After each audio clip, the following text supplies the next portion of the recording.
And based on my understanding, near the end of this semester, you need to submit quite a lot of things. For geotechnical engineering, you need to submit some lab reports, right, for foundation one. For highway engineering, you also have some labs based on my understanding. So I think when you are free, I suggest you to finish this lab report early. And then we have one assignment one, which the due date is next week, right? Yeah, the due date is next week.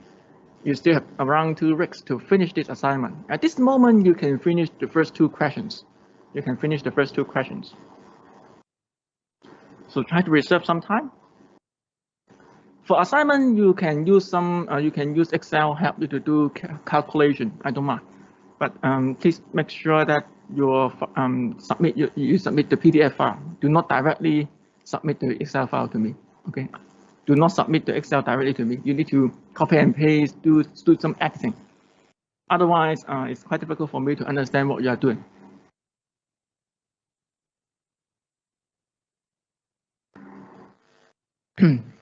Sorry about that. There are some renovation work in the lecture vector. Okay, let us continue our discussion. As I mentioned before, today we will finish all the things of CBUS method. Let me share the screen with you. If you cannot hear my voice or if you cannot see the screen, please inform me.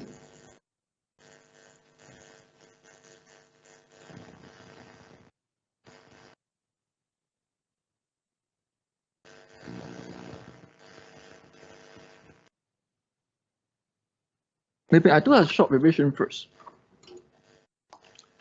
This is topic 3, frame analysis. Last time we has already finished some brief introduction about the background. CBUS method we have learned so far in this, in the past few weeks.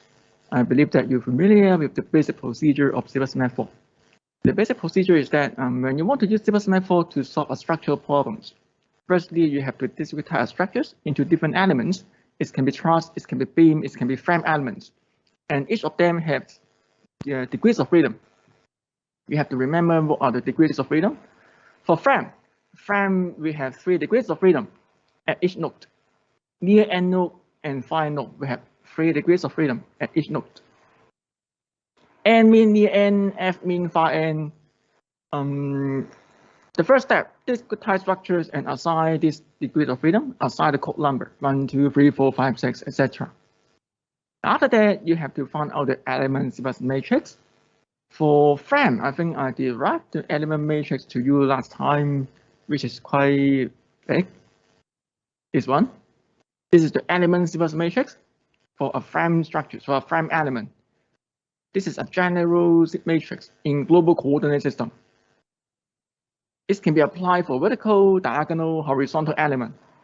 But in this module, to make things more straightforward, maybe I say in this way, for frame element, I normally assess you either horizontal or vertical frame members. So I simplify the matrix a little bit. If you want to handle horizontal frame member, you can use the matrix on page 15. Horizontal, point from left to right. If you are playing with vertical frame member, then you can use the matrix on page 16 or page 17. 17 depends on the orientation. The matrix on page 16 is for frame member pointing upwards, while the matrix on page 17 is for a vertical frame member pointing downward. So pick your matrix carefully. This is step 2, right? Find out the element matrix. And then you can combine, we call it assembly all the matrix together to get the so-called structure CBUS matrix, big K. If you have big K together with the applied loadings, the fixed enfolds, etc., or support settlement, together with these external effects, then you can successfully formulate this force displacement relationship, Q equal to KD plus Q0. Q0 is used to take account of those uniformly distributed load or point dynamic span, right? We call it intermediate loading. So you can see that in topic 1, topic 2, topic 3, actually we're playing with these equations. But we have different CBUS matrix, we have different degrees of freedom, etc. So in the whole chapter, C++ method, we actually playing with the same equations, solve it, find out unknown displacement, find out unknown reactions. If necessary, you have to draw the shear and moment diagrams. So please refresh your memory about how to play with shear and moment diagrams. I think last time we stopped somewhere here, discussed how to apply the procedures. So today we can start from two examples. Example 1.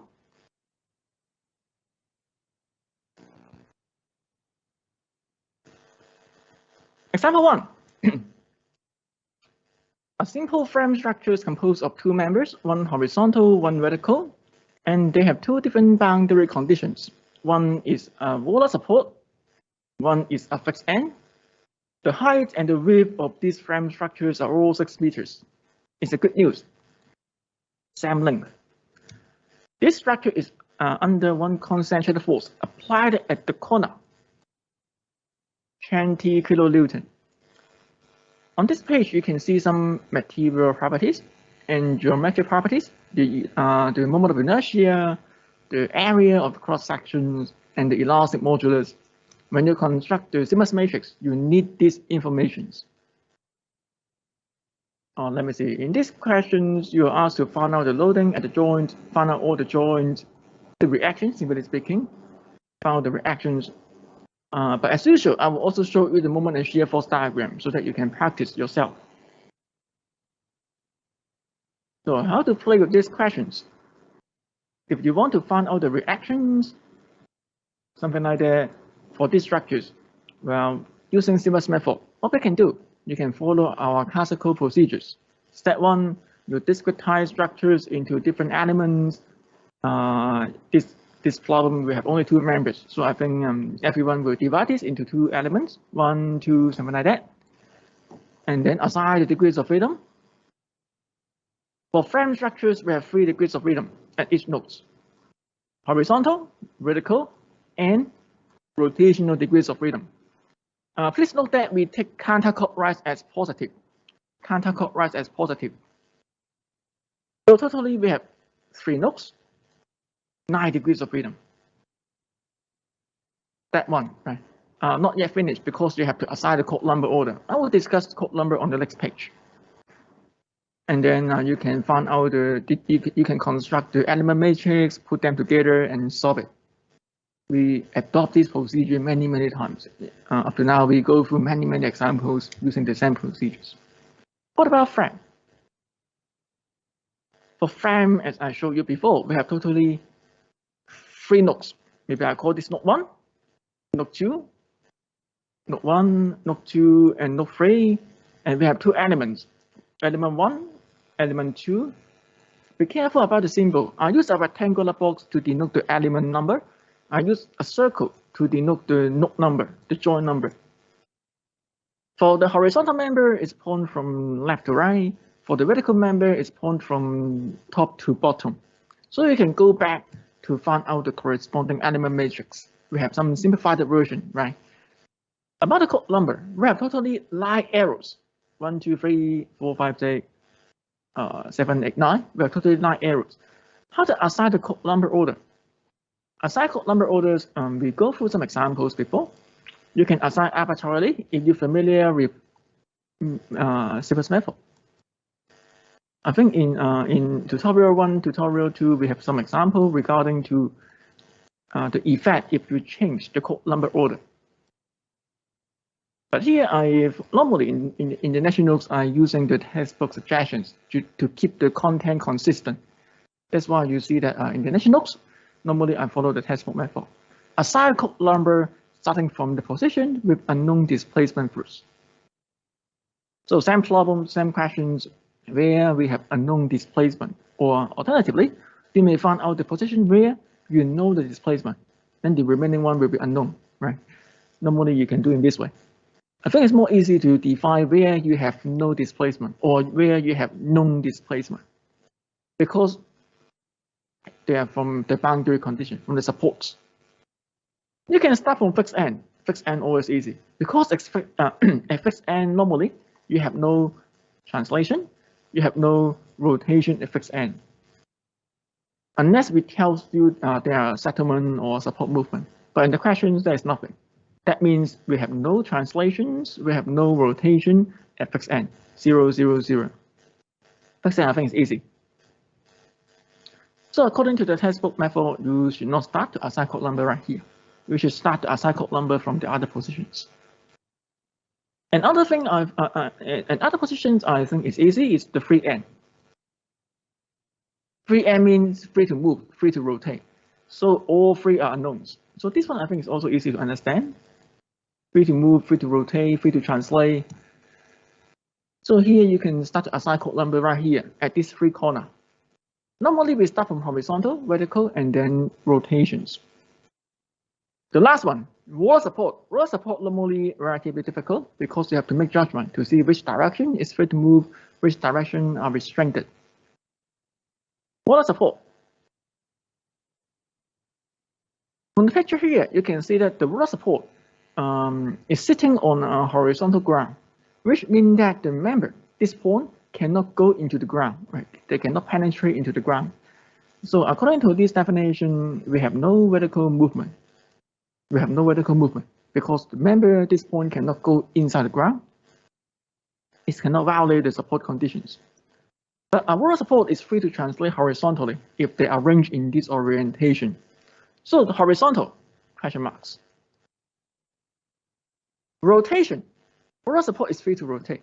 So the rotational degrees of freedom is also question marks. When you take a look on the problems, we have how many question marks? We have here, here, here, here, here. So according to these definitions, you can start to assign code number from the position with question marks.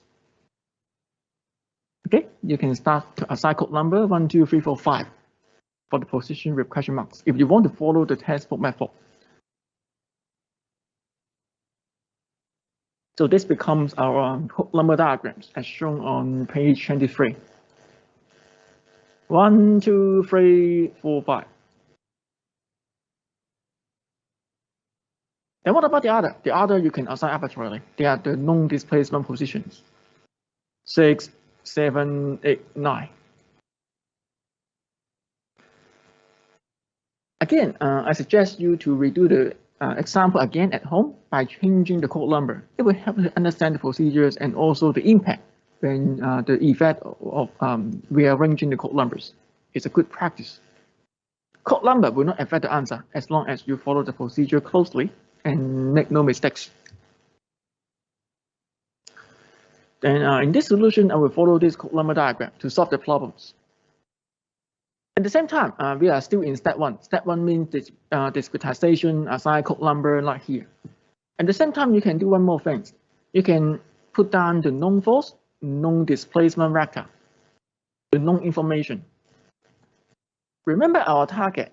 Our target actually is to set up the force displacement relationship. Q equal to KD. Sometimes we have to add one additional factor to take account of those intermediate loading or the other effects. Our target is to set up this equation, find out all the informations, and then solve it. So here you can find out part of Q, we call it QK. You can find out part of D, we call it DK. Known force, known displacement. Known displacement, actually we just extract out here. Known displacement. Known displacement means the position with zero displacement. You just convert them to a vector form. DK involves 4 numbers, 0, 0, 0, 0. Correspond to code number 6, 7, 8, 9. This is also the advantages if you follow the textbook method, because you know where you have known displacement. You just put them in a vector form, DK. The corresponding code number is 6, 7, 8, 9. If you know DK, then you can use the shortcuts to find out QK, right? QK should involve the other code number, 1 to 5. And then you just go back to the direction 1 to 5 to see if there is any applied force or applied moment along these 5 directions. Q1. Q1 means direction 1. Direction 1, we have, there is no force on this picture. You have to go back to the question page. On the question page, you can only see one loading here along direction 1. So Q1, 20 kilonewton. The other position, all 0, because we have no force along direction 2, we have low moment along direction 3. Similarly, we have no force along direction 4, we have no applied moment along direction 5. Just shown on the previous picture, we have only one applied loadings acting at the joint. This kind of applied loading at the joint should be located within QK according to our formulations. So you can put down this known information at the beginning in step 1, even before doing any calculations. We know part of Q, we know part of D. Q0 is used to take account of something like uniformly distributed load or upon load between 2 joints. From the previous picture, you can see that we have no UDL, you have no intermediate loading. So Q0 is a 0 force vector in this problem. We don't have Q0. So it seems that we're just missing one information, which is the Sylvus matrix. Sylvus matrix here. If you know K, then you can start to solve this problem using your own methods.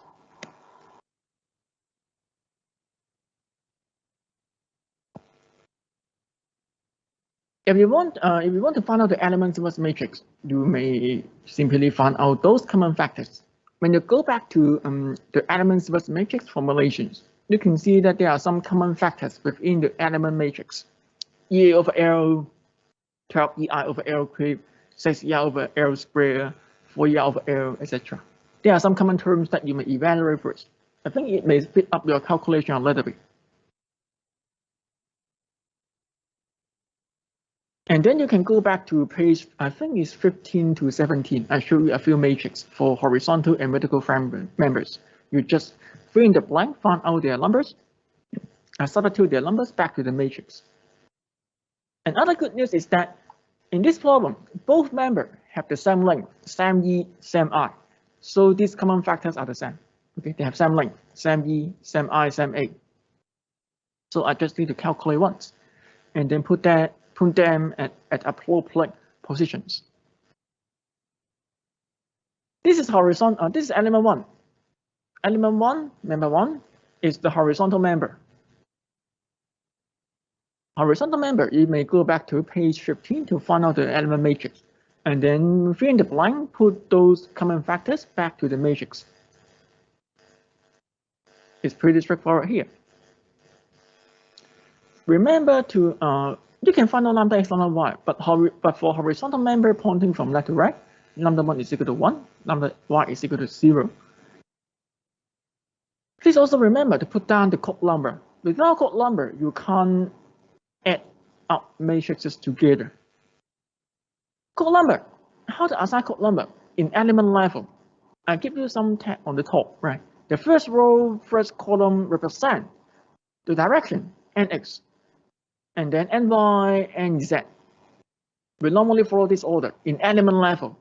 Start from n, node n, and then go to node f.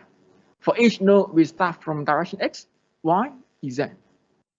Then what is nx, what is ny, what is nz? Firstly, you have to recall what is so-called n and f. N is called near end node. F is called far node. How to define n and f? It depends on the member orientations. The member, this arrow always points to node f. This arrow points to node f, far node. And then here is near end node. If you forget the definition, I suggest you may go back to topic 1. Actually, this one is related to how you define the local coordinate axis, x prime, y prime. It is something related to local axis, x prime, y prime. Anyway, we have no n, we have no f, nx. Nx represent the directions, horizontal, nx. And then ny, vertical, nz, rotation. So the code number at node n is 4, 6, and 5. Horizontal, vertical, and then rotation. The other side, 1, 2, 3. This code number helps you to add up matrices together according to their positions. Okay. This matrix is symmetrical. All Sybas matrices are symmetrical, so you can use the symmetrical property to speed up your calculation a little bit. And also, I showed you one tips. Before formulating the matrix, it's good to have a look of the overall fault displacement relationship, especially if you have a zero decay. If you have a zero decay vector, that means some elements are redundant, useless in your Sybas matrix. You may go to have a look of the element. Have a look of the fault displacement relationship to see which plot is redundant in your formulations. If you're familiar with the notation, then from the vector decay, then you should immediately understand which part of the Sybas matrix are useless. They are the column along 6, 7, 8, 9. You may remember this code number at this moment. I will explain later when we go to the fault displacement relationship. Actually, from decay, you can directly observe which part is useful, which part is useless. We just need to get those useful information. The other are not important. Element 2. Element 2, we just redo the things again, but using the other matrix because element 2 is a vertical member pointing downward. So here we use another element matrix. The top node is node n, the bottom node is node f, and f. Start to assign code number at node n, nx 1, ny 2, and z 3. Horizontal, vertical, and rotation degrees of freedom 1, 2, 3, and then 7, 8, 9. This one is quite nice because there is no need to do any sorting, right? It's automatically in somehow ascending order. The previous one, element 1, there are some part of the matrix is not in ascending order, 4, 6, 5. So maybe you have to swap a little bit, do a sorting a little bit before doing the matrix assemble process. Try to practice how to assemble your matrix, add up them together according to the code number diagrams. You may firstly, to make the calculation easy, you may firstly enlarge K1, K2 to a 9 by 9 matrix, and then the code number arranged in ascending order 1, 2, 3, 4, 5, 6, 7, 8, 9. Then you can see which elements to be add up with each other easily. This is the technique that we introduced in topic 1. Finally, you got K, our structure Sybas matrix. The left-hand side is Q, the right-hand side is K times D. Q0 is 0, so I did not put down Q0 on this page. These equations, we have 5 unknown displacement. We cannot handle using our hand calculation. It's too complicated. We have a 5 by 5 equivalent one. So this problem I solved it using Excel, using matrix inverse. I have one note to show you how to use matrix inverse. I think we presented already when we discussed beam analysis. Go back to the problem that I mentioned before. From the element matrix, from the structure Sybas matrix, this fault displacement relationship, you can easily observe which part of the matrix is useful. Say, for example, this part, K1, 2, this part will be multiplied by a 0 decay vector. You can do a simple matrix multiplication. This row times our displacement vector. You can see that the last 4 elements will multiply by 0 along all rows. So if you understand this operation, actually column 4, column 6, column 7, column 8, column 9, they are totally useless in this problem because they always multiplied by 0. So that's why I think it's good to have a look of the arrangement first before you doing this matrix assembly. Then you can, simplify your calculation a little bit, because these few columns are not very useful in your calculations. It will not affect your calculations. But for practice, you may construct the whole things. But when you do your exam quiz, because there are time constraints, so I think it's good to just concentrate on those useful elements. QK, DK, DU. You can use the upper part to solve the problems. QK equal to Q1 times DU. This is QK. Q1, DU. Solve it using matrix inverse. I just use Excel, inverse Q1, and multiply it by QK. In Excel, you can use the command M inverse to inverse this matrix, and multiply it by QK. In Excel, it also support matrix multiplication, right? MMULT, and you can easily get the displacements D1 to D5.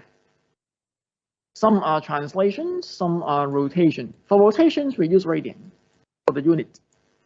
For translation, we are using meter in this problem. So this is the unknown displacement. Perhaps this is the most difficult step along the whole calculation, because it involves some matrix operations, matrix algebra. Okay, unknown displacement, du.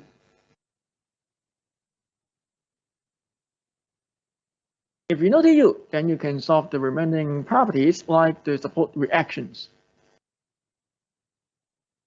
Support reactions, you can obtain their values using the bottom part of the matrix equations, that means here.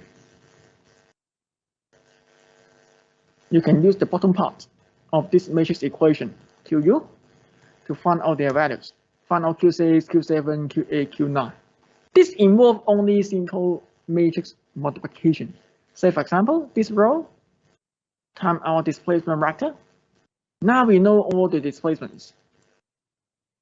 So you do a simple multiplications, then you can get Q6, Q7, Q8, and Q9. They're equivalent to doing a matrix operations, K21 times DK. They're equivalent to K21 times DK if you're familiar with the matrix operations. This is a K21. This is DU. You can do this row by row, or you can use matrix multiplication, do it as a whole. For hand calculation, I think using row by row is more easy. But if you use Excel, you can just treat this as a whole. Then you have reactions at all joints. This is the thing that you need actually in this problem. We ask you to find out the reactions at different supports. Negative downward, negative to the left, pointing to the left, positive upward. Positive moment. Positive moment means it is an anti-clockwise moment. Anti-clockwise moment. Put them back to the frame structures. From this force diagram, I believe that you can draw the shear force and moment diagram easily. This is something that we will assess you in the examination, so please make sure that you know how to play with these shear and moment diagrams, as shown on page 31. I showed you too, you may practice yourself to see how to draw the diagrams. You can use the classical method, or you can use the graphical method. Normally, I use graphical method to draw the moment and shear force diagram. That means using the property like the slope or the area, something like that. We call that graphical method. You can use this kind of property to draw the diagrams. Okay, based on this force diagram. Show you one extra step. If you want to know the force at any cross section, say for example, these sections, then what you can do, you can use method of section, make a cut here, and then you can draw the free body diagram, find out the actual force, shear, and moment at these cross sections. This is the thing I showed you on page 30. You can use method of section, make a cut, to find out the cross sections at any positions. It may help you to check your moment diagram, shear force diagram. Okay, you may pick a point here, find out their force, and then you can compare with your answer on the shear force and moment diagram. They should be the same. In the textbook, they give you one extra formula to evaluate so-called member end force. But I mentioned that that one is not very useful, right? Member end force means the end force for one member. So for example, member 1. The member end force means the force on the two nodes. The notes give you one, the book give you one equation, this one, to find out the member end force. As I explained many times, I think for hand calculation, this is not very convenient, because you can see that if you want to use this equation to find out member end force, you have to use the element matrix in local system times our displacement transformation vector times our displacement vector. If you use this equation, it involves a lot of calculation, extremely inconvenient from my opinion. So how to get the member end force? You can use method of section, equilibrium, the one that I mentioned before. I think for hand calculation, this one is the most efficient one. But in case if you use Excel, if you write a program, then they cannot do this kind of equilibrium easily. Then you may need to use this equation to write a program or Excel. Here, optional.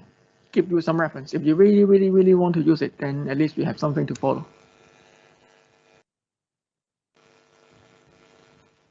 Element 2, also optional.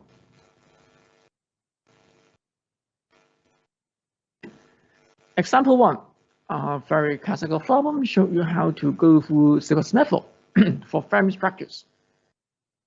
Example 1, we just consider concentrated force applied at the node. Then what about example 2? Example 2 is just also demonstrations, show you how to handle frame structures with intermediate loading, UDL. We changed the orientation a little bit, and also we changed the support conditions. We have two fixed end on the left, fixed end on the right, fixed end, fixed end. We like fixed end because if we have fixed end, that means we should have many zero displacement in our formulation. Right? DK involves many zero, which means we have only a few displacement to resolve. We have two elements, one inclined member, one horizontal member. Normally, you can cut this into two elements for hand calculations. You know, in theory, if you like, you can divide one element into n element in theory, if you like. What I mean is that you can treat this as one element, element 2, element 3, element 4. In theory, you can cut one member to n elements. Then you have many nodes, you have many degrees of freedom. But you know, in this case, the matrix will be very large. You may have a 100 by 100 Siebert's matrix, which is unable to solve for hand calculations.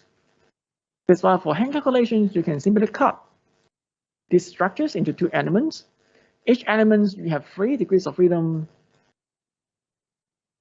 1, 2, 3, 1, 2, 3, and then 1, 2, 3, 3 degrees of freedom at each node. Then this becomes your code number diagram. You have to fill in the code number 1, 2, 3, 4, 5, 6, 7, 8, 9 on the picture. So what we are going to do, example 2, you are going to find out the loading at the two ends, which means the reactions on the two sides. Same problems. Find the reactions at the two supports, two fixed end. That means we should have totally 6 reactions. Right? We have three reactions at each fixed end. We know E, we know I, we know A. We also know the length of each member. We know the length, we know the height. So we know all the information. You can find out the exact number without symbol. So this problem, you can follow the previous procedures. What procedures? Step 1, discretization. Step 2, find out the element matrix. Step 3, put them together. Step 4, solve it. You can follow this procedure again. I think this one is even more easier because, I mean step 1, discretizations. Because this one, we have no raw support. We have no pin support. We just have fixed fixed support and free end. They are relatively easy to handle. At fixed support, we have no movement. 0, 0, 0, 0, 0, 0 at fixed supports. So you can immediately put down the known displacement immediately at the beginning. We have 6 zeros at 2 fixed ends. The middle one is also easy because the middle one is a free end, free node, not a support. And the free node is free to move vertically, horizontally, and free to rotate. So when you take a look on the problem, you can immediately understand where you have known displacement, where you have unknown displacements. Assign code number at the middle first.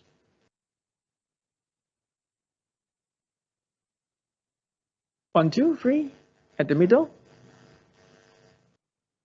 They are the positions with unknown displacements.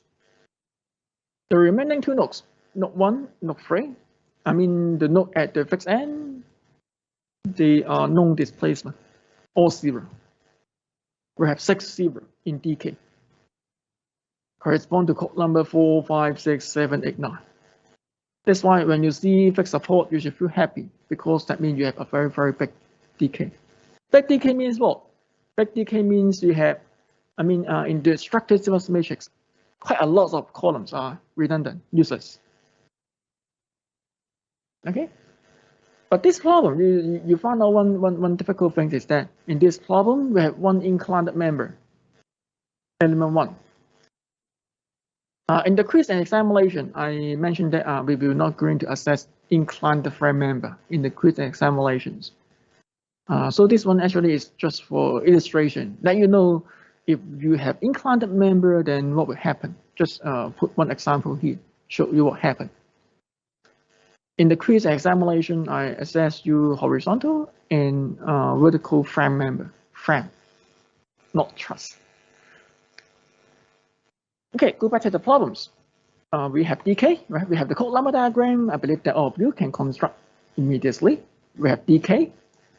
DK involve code number 4 to 9. Then QK should involve the other code number 1, 2, 3. 1, 2, 3 correspond to the node at the middle. Correspond to the degrees of freedom at the middle. 1, 2, 3. When you go back to the picture, the questions, at the middle, you can ask yourself, is there any concentrated force or concentrated moment acting at this node? Because QK is used to invoke those information related to concentrated force, concentrated moment directly applied at the node.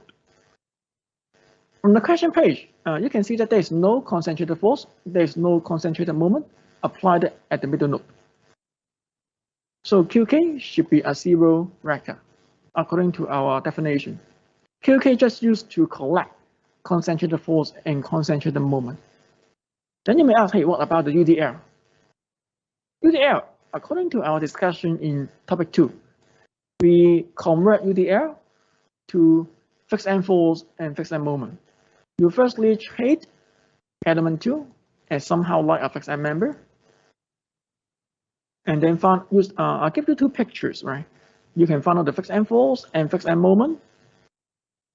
You convert UDL to fixed end force, fixed end moment, acting at the 2 nodes, and then put it inside the Q0 vector.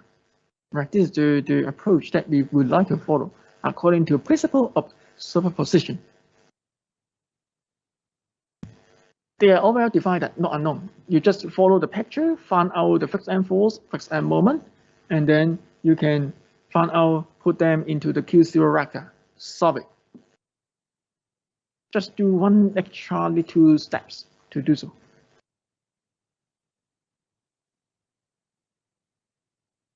Okay. So this is so-called step 1. Step 1, discretization, assign code number, find out the long information. Step 2. Step 2, you will start to see a monster. Firstly, here I show you also how to convert UDL to fixed end force and fixed end moment. According to the picture as shown on topic 2, UDL induce vertical fixed end force and then induce fixed end moment. There's no any actual force induced by UDL. There's no actual force. Or you may call the actual force is zero.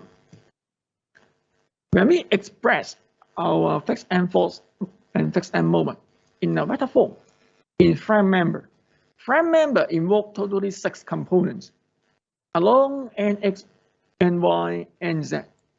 The picture shows you what are they. Nx means the actual component, ny means the shear component, nz means the moment. For frame member, we have totally 6 components for each member. Nx, ny, nz, and then fx, fy, fz. So when you go back to the picture, UDL only involve shear and moment, no actual force. So when you convert this loading back to a vector form, you have to fill the actual component as 0. Fill the actual component with 0.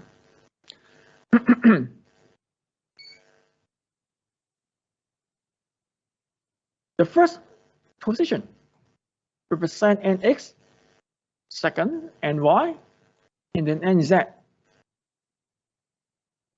fx, fy, fz. This is the order that we follow as shown on the left-hand side of the picture.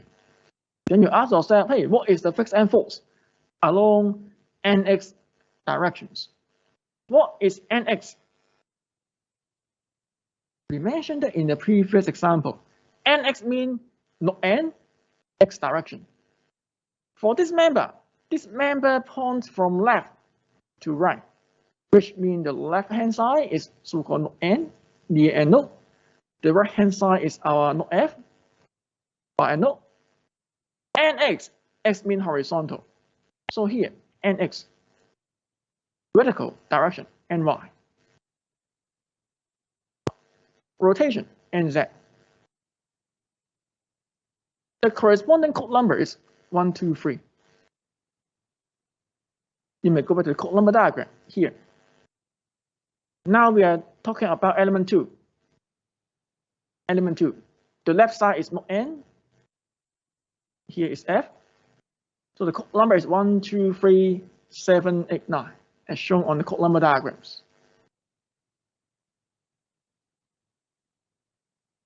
One, two, 3, 7, 8, 9. Then you just go back to the force diagram to see if there is any force along each direction.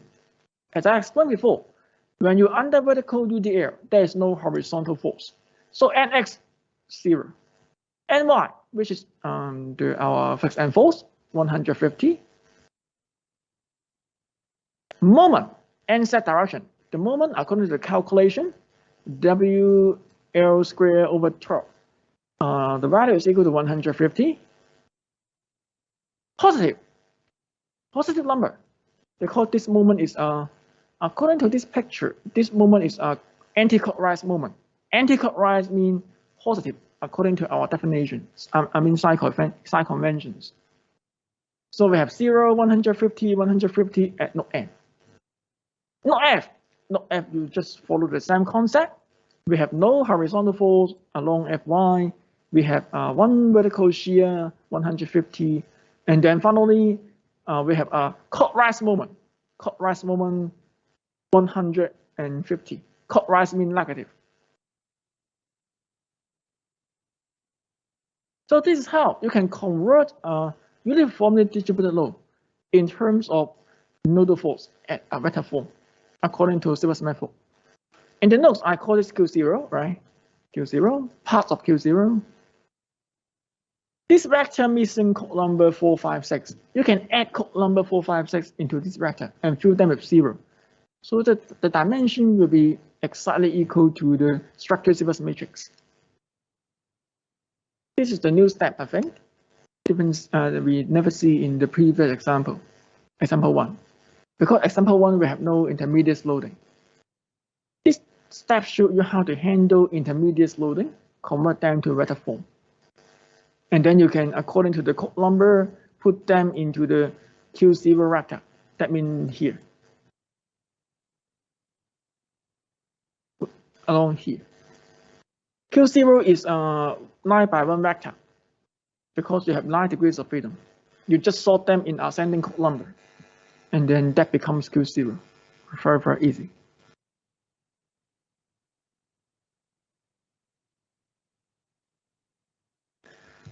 Step 2.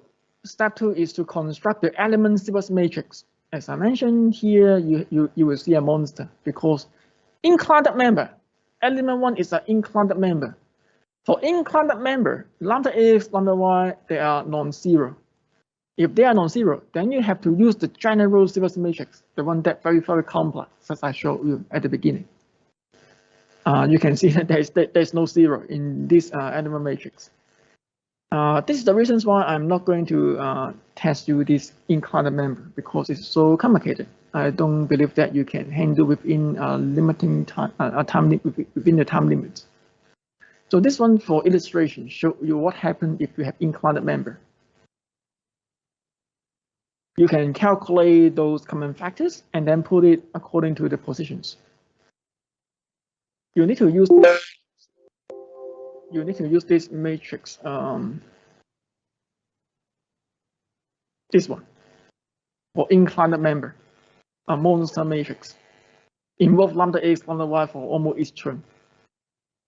For horizontal or vertical member, you can use the simplified version.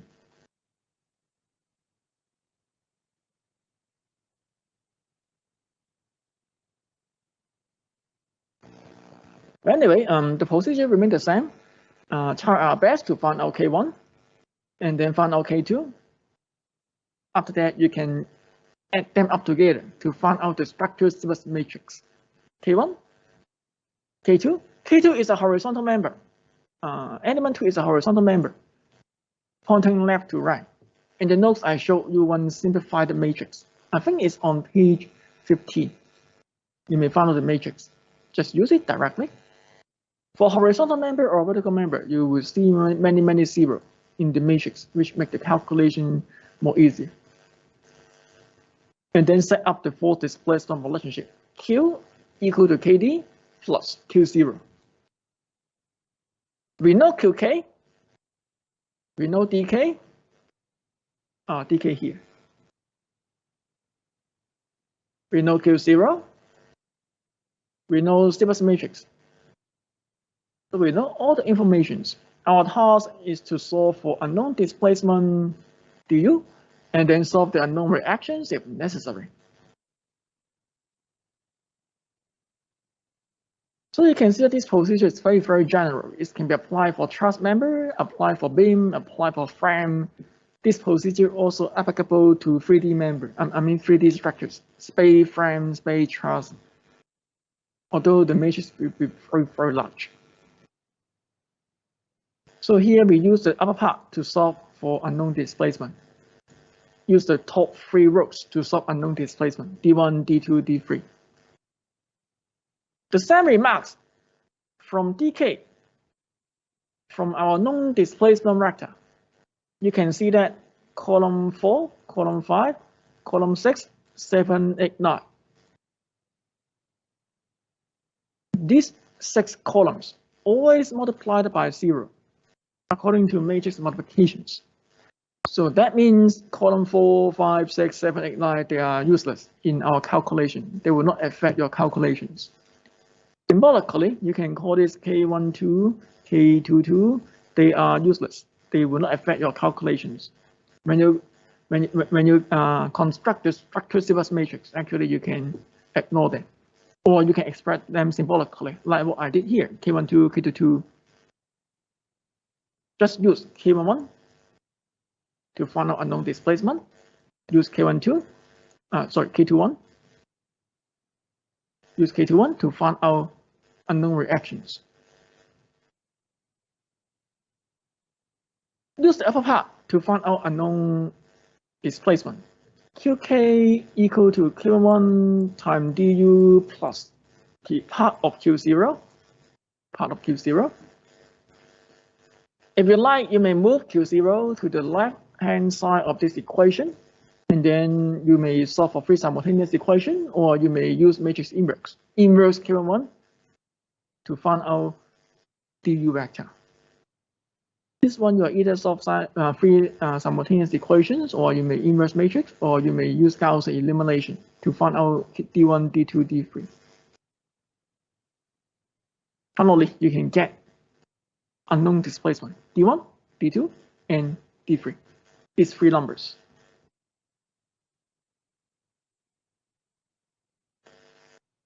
This part maybe is the more difficult task because it involves you the techniques how to solve equations. Once you know d1, d2, d3, you may go back here.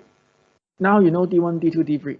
You can use them to find out the remaining reactions: Q4, Q5, Q6, Q7, Q8, Q9.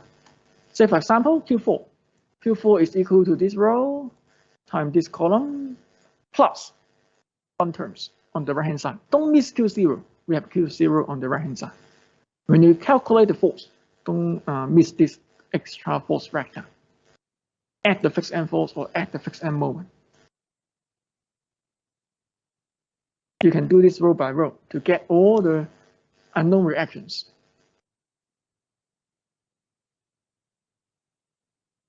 This is K21 du plus plot of Q0. That means the bottom part of that matrix equation. You may do this row by row. Row run here times displacement vector plot the first item, and then do this row by row. Then you can get all the force, all the reactions. At 4, this is 4, right? 4, 5, 6, and then direction 7, 8, 9.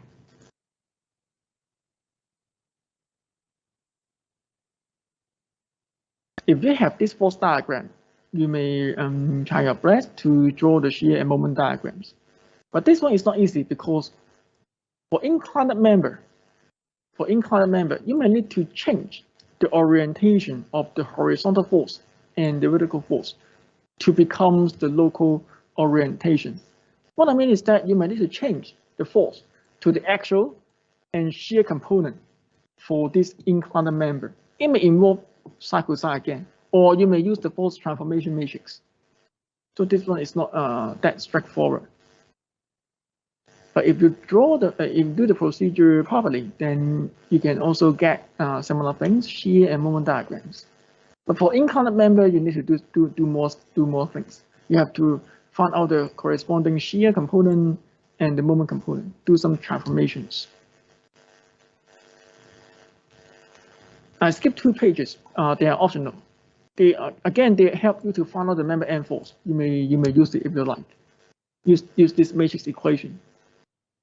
Member end force means the end force on the 2 sides. I think if you really want to know the member end force, I think the most easiest way, you may make a cut at your interested positions and then use equilibrium to find out the shear, moment, and actual force. I believe that it will be more efficient for hand calculations. If you really want to use matrix approach, then you may follow this equation. But it's required you to use the Stevens matrix, element matrix, use the displacement transformation matrix, and the displacement vector for each element. You have to construct these 3 things yourself.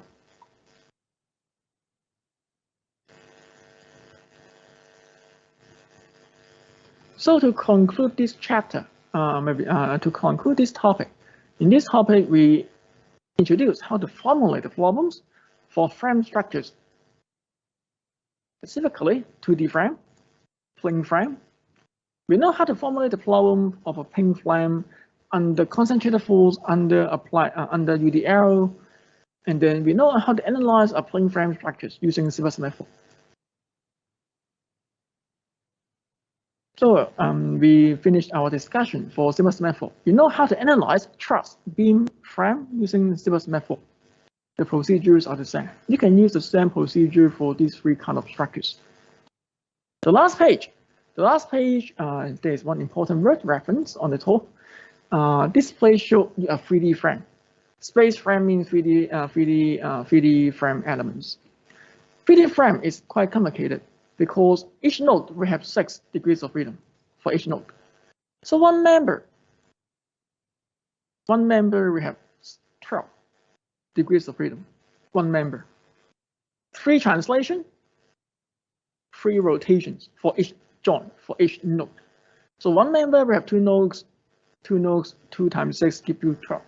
One member, you have 12 degrees of freedom.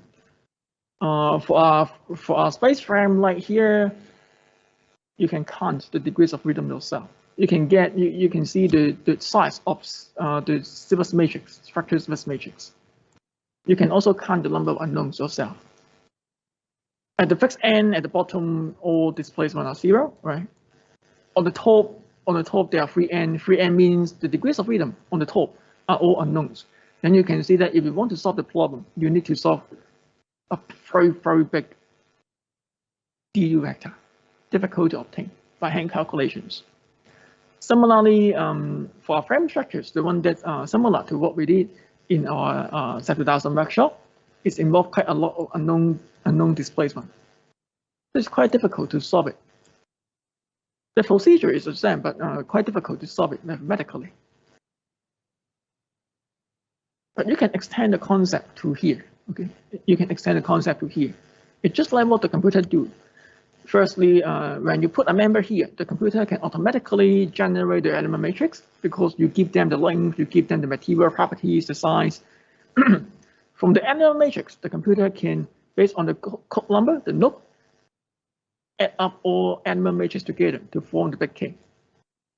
And also, if you remember, in the SAP 2000 workshop, you need to assign loading. Assign loading means you tell the computer what to do in QK or Q0. You assign boundary condition. That means you tell the computer what is decay, right? Known displacement. Actually, you are formulating the force displacement relationship. Q equal to KD plus Q0. And then the computer can solve the matrix equation for you. Yeah. Actually, this is the background behind. Okay, end of topic 3.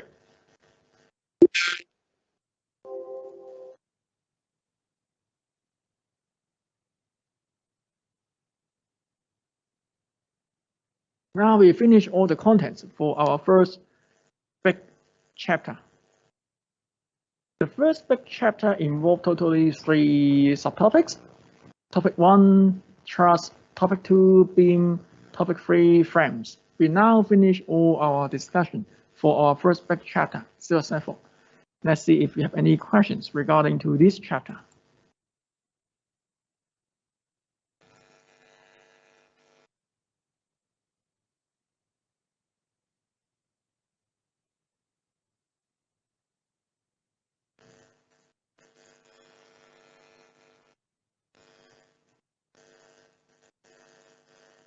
If we have no questions, we can take a short break for 5 minutes break.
testing. Okay, let us start our lectures again. Well, before the break, we finished all our lecture notes for Silver's method. You have learned how to analyze a charge beam frame using Silver's method, which is a matrix approach. Any questions? 冇問題。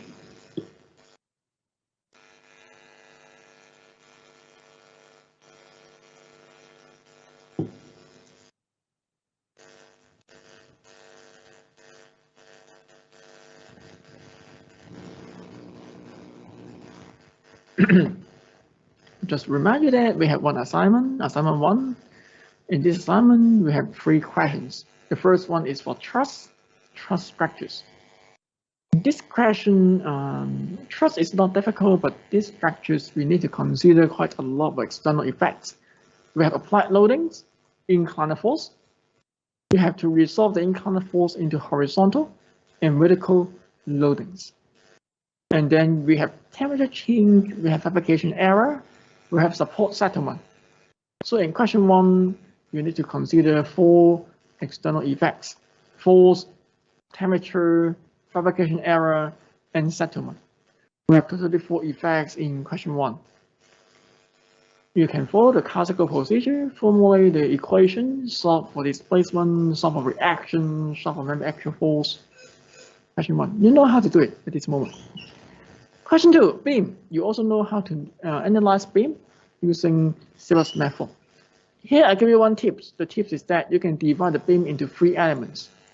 Element 1, element 2, element 3. And then you can solve it using 3 elements. Solve for the displacement, solve for the reaction, and then draw the shear and moment diagrams. Today, after the lectures, you should know how to complete question 3 as well.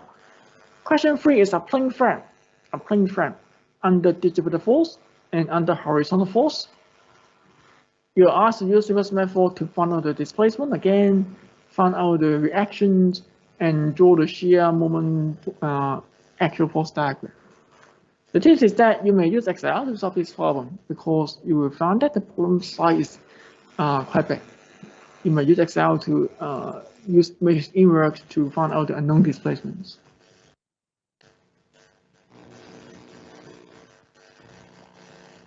So now you can complete the whole assignment 1. All the things has been covered.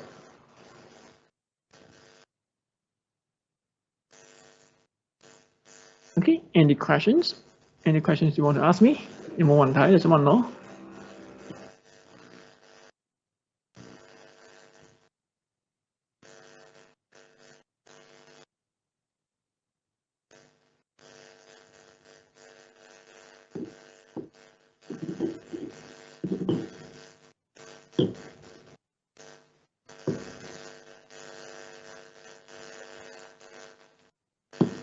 If no